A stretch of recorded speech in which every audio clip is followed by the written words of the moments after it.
Hello everyone, my name is Loko and welcome to another StarCraft 2 video. Now what I got for you today is something very nerdy. Today we're gonna have an in-depth look at Serral's Zerg versus Terran when he goes up against a bio-based army. He's got a wide variety of build orders, but there's no denying that they are all very strong. Now what I've done, I had a look at about a dozen or so Zerg versus Terran games where Serral does go up against someone who's playing bio, and he seems to play a very similar style when he's not all-inning almost every single time. So today we're gonna have an in-depth look at one of the cleanest games that I've ever seen him play. Now I'm gonna pause for just a second before he starts off his strategy. For those of you unfamiliar, Serral, I mean, he's an absolute monster. If you've been watching StarCraft 2 over the last couple of years, you've most definitely seen him dominate. Now, I am gonna spoil his most recent result of just a couple of days ago, so if you don't wanna hear that, I mean, you should probably pause for like 5 seconds. Okay, you good? Serral ended up winning WCS Austin just a couple of days ago, and he did so in a very dominating fashion. I don't think there is any denying right now that Serral is the best player outside of South Korea. And basically, the reason why I say that is not just because of his insane MMR. I mean, he reached 7.4k MMR on the ladder recently, which is just insane. But also because he actually ended up winning both of the WCS circuit events so far. So basically, outside of Korea, there are 4 events that Blizzard Entertainment puts out that basically seed you to BlizzCon if you end up winning them. So there are 4 events outside of South Korea where players participate for not only a lot of money, but also for a spot at the grand finals over at BlizzCon. And so far, 2 events took place. Serral took both of them indeed. So the man is an absolute monster. He's very good at playing the Zerg pieces. And I figured that we should probably have an in-depth look at his Zerg versus Terran, because it's a bit of a complicated matchup, in particular with like the 1-1-1 style, which is what he's going to be facing off here today as well. And also when you're playing against a bio mid to late game. I think that is one of the, basically the 1-1-1 style. So 1 barracks, 1 factory, 1 starport into an infantry-based army. I think that's the most common strategy you face right now when you're going up against Terran, and I figured that this would be a great way of learning how to play Zerg versus Terran a little bit better. So this right here, it's a stupid clean game. I'm gonna spoil the result. Hero Marine gets absolutely smashed. Now, Hero Marine, I mean, he's the highest ranked Terran player on Europe right now. There's no denying that he's very good. But Serral just makes him look like he's not even in the same realm. Now, in the end, though, the series turned out to be a lot better. But regardless, Serral definitely did stomp his opponent in this particular match. Anyways, let's go ahead and unpause. So he's got a couple of different ways of opening up. One of the things that he does continuously is open up with a spawning pool first. I don't really know exactly if it's like 1 in 3 games or if he just likes to do it every pro game or so that he plays, like in a best of 5 series. He really does like to open up with a spawning pool first. This doesn't really economically hurt very much, but it does allow him to get 6 Zerglings out very early on, which obviously is great if you're getting, triple Rex rushed or something along those lines. But secondly, it's also really nice if your opponent is going for the low ground expansion. They skip the SCV scout and they send the Reaper straight across the map. Basically, if you have those Zerglings out, you can deny the SCV that's building the command center on the low ground and not only slow down their expansion, but also force the supply block. Now, this particular game, Serral does manage to do exactly that, but in a lot of the games that I've seen him play, he either just doesn't get the kill on the SCV, or there's like a Marine follow-up, or they decide to go for the SCV scout. He basically pretends like nothing really happened, and he just plays it very solidly and very safely after that as well. So in this particular match, we will be seeing that quick Zergling play, but it is going to transition towards a very standard macro game. In pretty much all of the other games, he goes hatch, gas, pool. So in this particular one, he went, I think there was a 16 pool, 17 hatch, 17 gas. Something along those lines, but most often he will go for the 17 hatch, 18 gas, 17 spawning pool. So there's a couple of cool things that he does. First off, he is very active with his scouting. What you will notice throughout this game is that not only his macro and whatnot is on point, he's very active with his overlord scouting, his placement of units, as well as the amount of drones that he manages to squeeze out. I'll try and highlight that several times. So he gets to the other side of the map, he realizes, hey, wait a second, there's that SCV building a CC on the low ground. He doesn't just snipe the SCV that's building it. This is a bit of a controversial thing. I'm still not entirely sure which option here is better. But regardless, rather than target firing down the command center, he decides to go after the reactor. Now let's talk about that for just a little bit. Hero Marine went for the command center on the low ground, and there's no denying that Serral could force the cancel on this CC. The thing is, however, if you manage to destroy the reactor, and he scouted this one really quickly, and you could see, like, this is a recurring thing as well in his games, he's very snappy with his decision making. Like, as soon as he spotted that this reactor was going up, he didn't need to think twice, he didn't hesitate whatsoever, he just jumped on the opportunity immediately. The reason why he started firing down the reactor, I think, is because this will slow down the amount of Hellions that come out on the map, and with that, obviously, that means he can squeeze out more drones. Because if there's going to be fewer threats out on the map a little while later, obviously you can drone up a little bit more aggressively when you are the Zerg player. So rather than actually forcing the command center cancel, which will effectively supply block Terran for a little bit, but also hurt their economy by about 100 minerals or so, just because you have to cancel and obviously you lose the SEV and all that. Apparently he's done the math. He figured out, hey, wait a second, I can also go ahead and kill the reactor, which will throw Terran off significantly more, and then I can squeeze out just a couple of drones more. Now, one of the things that we do also have to keep in mind is that while this is a great example on how to play a really solid match of ZVT, there's no denying that this is also a tournament game. He's going up against Hero Marine, who's, you know, very, very standard with his play, but he may very well be adjusting and making some subtle changes depending on the opponent that he's playing against. So, you know, just keep that one in mind. He may not play this exact same style every single game. As a matter of fact, he's very, very good at adjusting on the fly, whether or not his opponent is Hero Marine, or if he would be going up against Thermal, or if he's playing anyone else, he will adjust throughout the game. So he gets 2 SEV kills right there, and in the meantime, he's just simply playing a very normal game. Now, what normal is in StarCraft 2 right now is that you pull 2 drones out of the gas. After you start up the metabolic boost upgrade, you go for a heavy focus on queens, and you will also go for a really quick 3rd hatchery. So this looks very standard, as if he went for a hatchery first, but you'll notice as well that one of the things that he is really good at, and I know I sound like a fanboy, and the reason for that is that I am, but the creep spread, it's not gonna slow down. I mean, look at the map right now at the 3.5 minute mark. Look at it again in like 5 minutes, okay? I just want you to pay attention to it, because I'm not gonna point it out every time, but he doesn't miss a beat when it comes to the creep spread. So look at this, right? Normally, and this was what he will do pretty much every game, a single game of Zerg versus Terran that he plays, he makes about 8 to 12 or so Zerglings a little bit before Zergling speed is done. In this particular game, he delays it a bunch, and he tries to defend against the imminent aggression with only 2 queens. Now, the reason for that, he ended up killing the reactor, which slows down the Hellion production, and at this point he knows, wait a second, my opponent can't have a second Hellion just yet. Instead, he can just simply go ahead and you know, defend with queens against the single Hellion and then the single Reaper here as well. He's still gonna get Zerglings, but not as quickly. So let's recap so far. He went for a pool into a hatchery into a gas geyser. Then he went for a couple of queens. He did some harassment on the other side of the map. However, when Link Speed got started up, he pulled 2 drones out of gas. And now that it's finishing up once again, he's making a group of Zerglings, and he's also putting the drones back into the gas geyser. So this is right around the time. He pulled them out for just a little bit. The reason, by the way, for that is so you can get some additional resources out to start the 3rd base a little bit faster.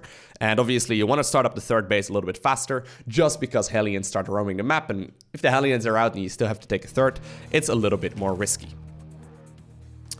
Alright, so what he will continue to do is min-max the amount of drones that he can get out. And what I mean with that is that he's going to get away with a stupid amount of workers with very minimal amounts of units. So, you see these 8 Zerglings that are just about to finish right now? Those are basically going to be the only Zerglings he will have for like the next, I don't know, a couple of minutes at the very least. Other than those Zerglings, he's gonna focus a lot more on just simply defending with queens and making a lot of drones. Now, the reason why he's managing to get away with that is because of the Overlord Scout. What you'll notice continuously is that right around 3:30 to 4 minutes, he sends in the Overlord. And he does this every single Zerg vs Terran that he plays. As a matter of fact, I think this is what really makes him decide whether or not he wants to go for the Hydraling Bane style, or if he wants to focus on roaches instead.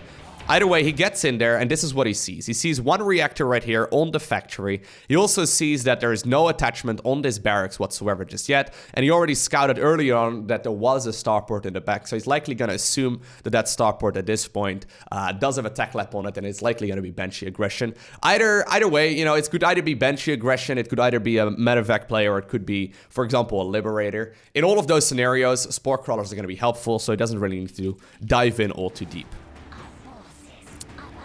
Now, while this is going on, he's got a couple of queens dedicated to creep spreading, and there's a bit of a comical moment later on where he loses those 2 queens, and he instantly remakes them. So here's the strategy. He scouts out what's going on. He sees, okay, my opponent is playing 1-1-1. Here's where the first big deviation is made in pretty much all of the games that I've seen him play.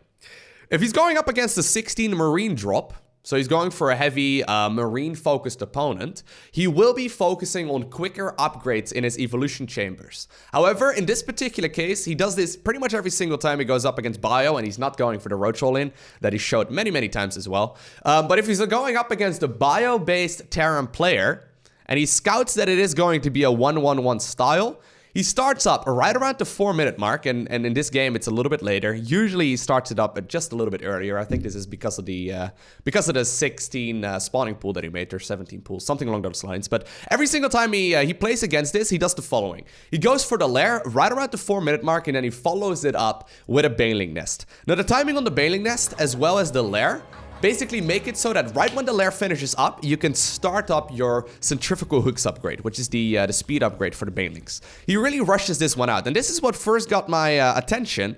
And I've been playing this style ever since myself for the last month or so. It is very, very good when you're dealing with like a more or less like standard Terran style. Now, obviously, if you once again are Serral, you're gonna scout out exactly what's going on. He sees that the 3rd base is started up at a regular time here as well. So this is all little things that just sort of make him piece together the puzzle that is the Terran player's strategy, right? So he scouts, hey, it's a 1-1-1.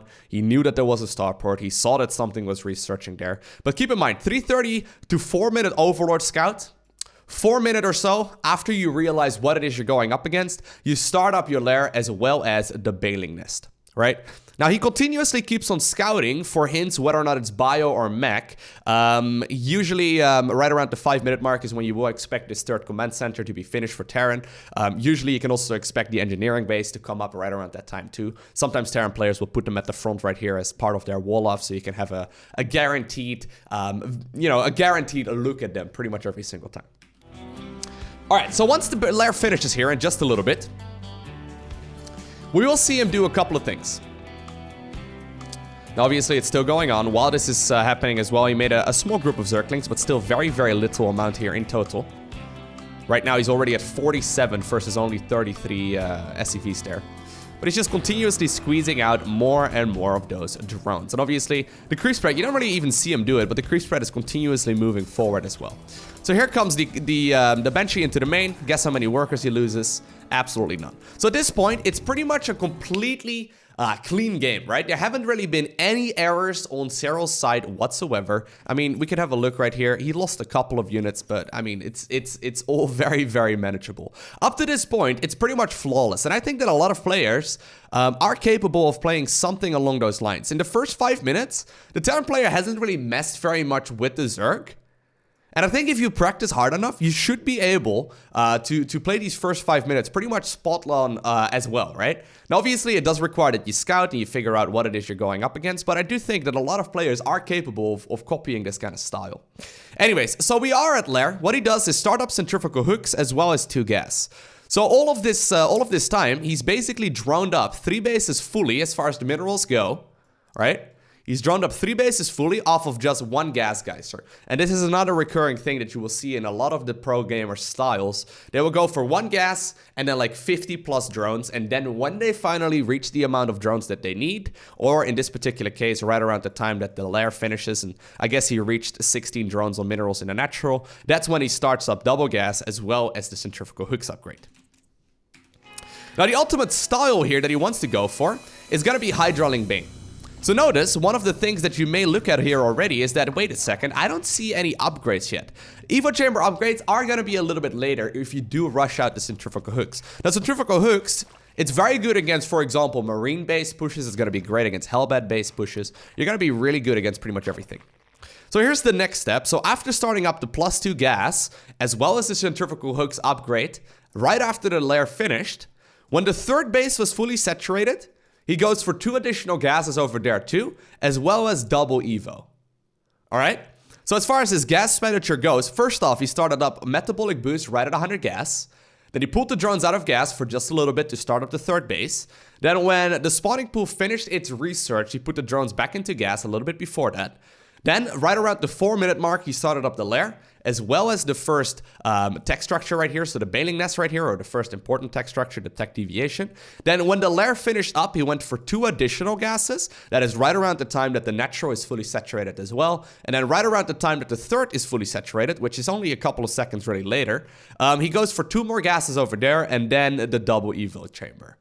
Now, I know that's kind of a lot and a lot of different things. What I'll do is actually post my notes that I've made over this game down below in the comment section of this, or rather in the description of this video as well, so you can go ahead and check that out over there. So maybe you can read along a little bit easier. But I think if you group these kind of things in your mind, usually it's relatively easy to remember, and it might take you a couple of games, but this is a great example of playing just, this is a great example of what you can practice without an opponent, right? You can play a custom game, try and play something along these lines against an opponent or against an AI, for example, without a real opponent. And usually you can just grind this out in like a dozen games. And within an hour or two, you'll be able to, remember these kind of things on the spot. I think these first couple of minutes, there's something that you can copy in a lot of different scenarios. Now, the reason why I really emphasize this is because this is what he's going to sit on for a little while. He's going to start up a Hydralisk Den as well in just a little bit. But for the most part, it's all going to be this exact army and this exact style for the time being. As far as unit production goes, because I think that a lot of you might be interested in that as well. Like, at this point, right, he's really squeezed out a stupid amount of workers. Right around the time that Serral reaches 3-base saturation, and this is another recurring thing in pretty much all of his games, he does squeeze out a couple of units in between, but for the most part, he really focuses, and that was a really nice catch, but he really focuses on saturating 3 bases up to about 65, 66 or so drones. And right when he gets that, he focuses, and this, I'm sorry, I know I pause a lot, but I have to point this out once again. This is absolutely phenomenal play. I know I sound like a fanboy. Anyways, right around the time that he reaches max saturation on 3 bases, he starts up the 4th. And this is once again one of those recurring things. He will also start up the macro hatchery in just a little bit in the main. So once again, that is after reaching full saturation on 3 bases. But right around this time, he also goes for massive amounts of units. For a little while here, he will be focusing on non-stop unit production. And by the way, for those of you curious, against bio-based armies, so against infantry weapons, you will be going for the melee upgrade as well as carapace. Anyways, I just want to back up here for just a little bit because this was such a subtle little move that I think is very easy to lose out on, but it's very subtle and it's very beautiful.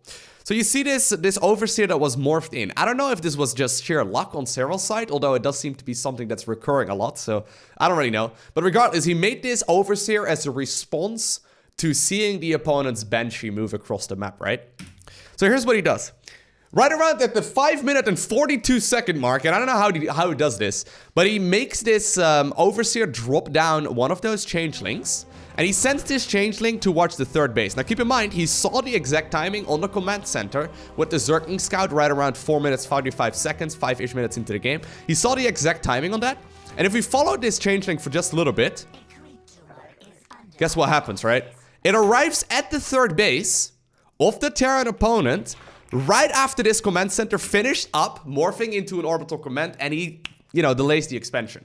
Now, it's a lot of these little moves that add up over time. It may not look very significant here, but that timing was so beautiful that I had to, I noticed it yesterday. I'm like, wait a second. I don't know if that's coincidence or if it was just sheer luck or what's going on, but he does get this at several of the games. So I guess right around like 5.5 minutes to like 5:40, he sends out a changeling when he scouts the standard 3rd base timing at the front, and apparently it will arrive right around the correct timing. Now, this is the kind of stuff that I would not recommend you incorporate in your own play. This is just, the way that Zerg gets played at this level. Anyways. So keep in mind, at full saturation on 3 bases, he goes for a lot of units. He goes for a hatchery at the 4th. He goes for a hatchery in the main, as well as now also the Hydro Den and then also the Pneumatized Carapace upgrade. For now, after he hits saturation, right, on 3 bases, he goes for non-stop Zerglings. Right, so he sort of like put this or pushed the switch, I suppose, or at the very least made sure that he had sufficient amounts of drones. Right when he reaches 3-base saturation, he starts non-stop unit production here for a little while. Sees a couple of Banshees, realizes, hey, wait a second, nothing's really going on. Obviously, that creep is still spreading, right? Don't forget about the creep spread. Look how far it is already. He shut down his Terran player phenomenally, which means that the creep spread is going to be absolutely on point as well. Now, when the third base, or rather, when the fourth base is finishing, and there we do see that macro hatchery, he squeezes out a couple more drones. I think this is something that is a little bit difficult to just blindly accept, because in a lot of cases, this is around the time that the Terran player will push out as well. In this case, obviously, the Terran player was delayed for a while, so it's a little harder to focus on. But basically, he makes the fourth base when he hits 3-base saturation. Right around the time he goes for massive amounts of units, as well as pneumatized carapace, as well as the Hydralisk Den. Then when the fourth base finishes up, he drones up to about 80. Now, there's going to be a little bit of dancing back and forth. Obviously, he does have contamination energy on that Overseer, so he decides to... slow down the tank production of the Terran for just a little while. Once again, holding on with minimal amounts of units, really making use of those queens that he produced early on. It's 6 queens here in total. 2 of them are going to be dedicated to creep spread, even this late onto the game. So I guess that makes 7 queens there for a little while. But regardless, now that 1-1 is finishing up, we could be expecting a push. And this is what he does in some of the games. And by the way, you can see right down the right-hand side, the Terran player here on point as well with its upgrades. This is usually the moment where he does go for some sort of aggression if he wants to. In this particular case, it's not going to be the answer. Apparently, he decides to play a little bit more passive. All right, let's talk about the Hydralisk Den switch for a little while. Notice, the first 8 minutes of this game, just Zergling, Baneling, Hydra, or Zergling, Baneling, Queen, right? The Hydra switch was already coming up. So once again, he started up the Hydra Den at 3-base saturation, right around the same time that he started up the double upgrades, as well as the 4th base and all that. He starts up the Hydralisk Den, but he doesn't produce any Hydralisk until Muscular Augments, the range, or rather the speed upgrade for the Hydralisk is finished. So he got it up and running for a little while already. Not until this upgrade is started, so Grooved Spines is started, does he actually start up any kind of Hydralisk play. Up to that point, it's just it's just Zerglings and Banelings, and you will notice he does this a lot. He will focus on a lot of Zerglings and Banelings. This is, you know, obviously extremely potent. Now, Hydra, or Hero Marine rather, definitely, you can see that he's a little bit nervous at this point in the game. But this is what happens when you give Serral free reign of the map. So he loses one of those queens there. Very quick about the inject. You want to see that inject again? Hold up. That was real time, in-game time, right? So this around this moment right here, he does a queen inject of all bases. You ready? That was inject. Did you see that? It was very quick. I'm assuming he uses the backspace method, or at the very least the, you know, like the base camera hotkey to switch between those bases so very rapidly. Did make a video about that strategy a very long time ago. But regardless, you can see that he's really focused on just splitting up his units and never really engaging in one big angle. So this is now where we have arrived, right? Early game is definitely over. Right now we are in sort of like the mid to late game stages of this particular match. And what you will see continuously happen here is that he's going to continue that creep spread. He's going to continue his reign out on the map. He will make more and more bases, and he's really going to start teching up towards that late game Zerg army. Now, as far as the late game goes, and we can talk about that for just a little while, we will see the transition towards the Hive as well at a very specific time. And he does this every single ZVT where he's playing this style. Right around the time that the +2/+2 upgrades are started. So 1-1 finishes right around here. Right when he starts up +2/+2, which is going to be in just a couple of seconds, you will notice he starts up 2-2, and he will also start up the Infestation Pit. So as far as the Hive timing goes, you go for the Evo Chambers when you hit 3-base saturation right around 5.5 minutes. You start up 1-1 immediately. Once 1-1 finishes, you go 2-2, as well as the Infestation Pit. Now, I just once again want to emphasize how flawless of a game this has been so far. There really hasn't been... You know, I don't think there's really been any errors here whatsoever. I'm pretty sure this is what the pinnacle of you know, top level Zerg looks like in 2018 right now. It's just all so very clean. Now notice his way of hotkeying as well. This is something that I am personally trying to work on myself right now. He's got a Hydraling Bane army, however he's got several hotkey groups of all of those units. Right? So he's got Hydras and Lings and Banes on one hotkey group, and then Hydras, Lings, and Banes on the second hotkey group as well, or just Zerglings or just Banelings. He's basically moving around the map with the same force in several smaller clumps.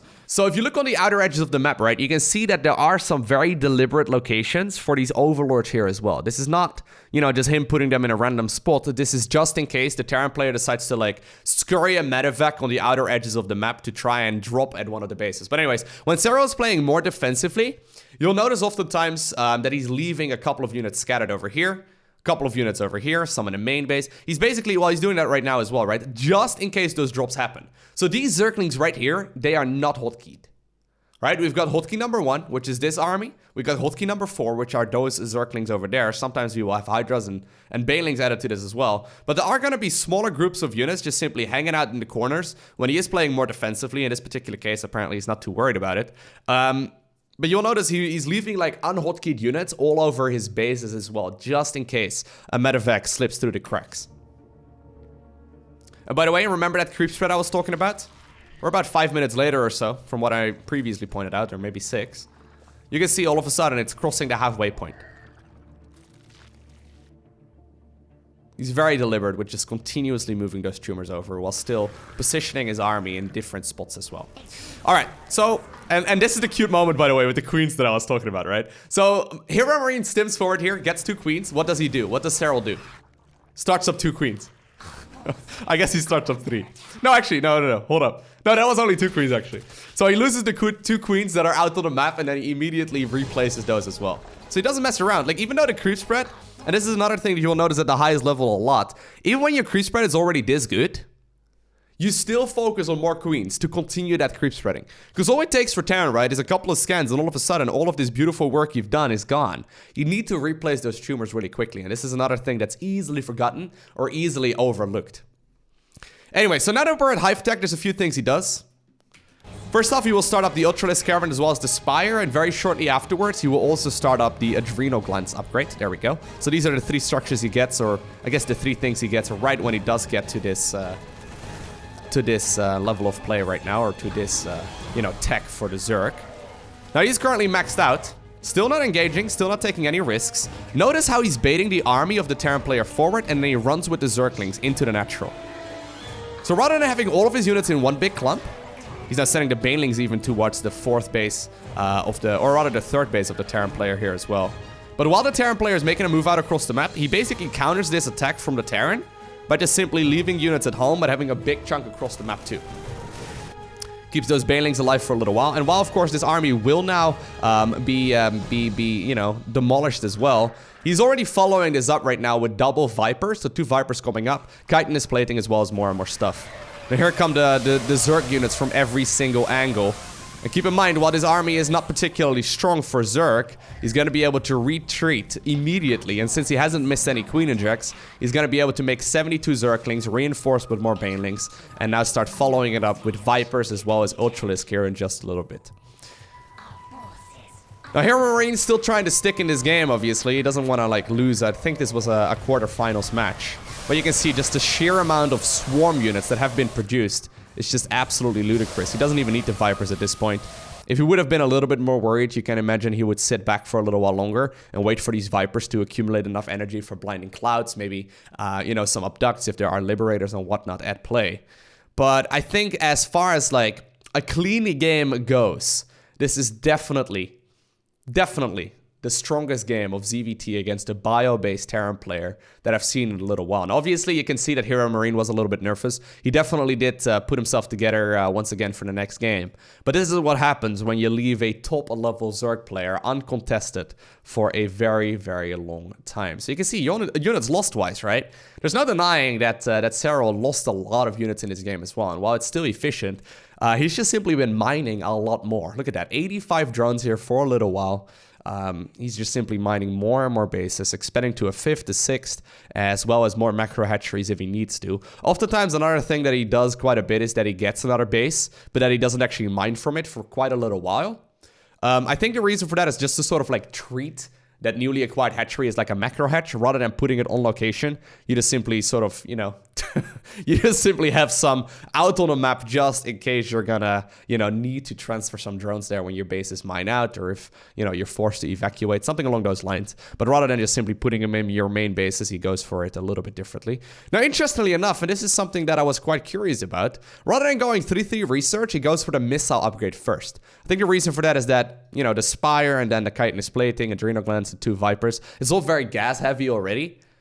Getting 3-3 research started at that point as well is probably better if your opponent allows you to, but it's also a risk because at that point you spend like a couple, you know, additional, like an additional like 1,000 resources, right, on upgrades that are going to be valuable a few minutes from then. But for the most part, these kind of games are played in a very, very similar fashion. Now, there are another couple of strategies that he likes to play. For example, we've seen him go for Nidus networks at WCS Austin. He went for a lot of aggressive move with a random roach switch as well. Goes for +1/+1 roaches with speed.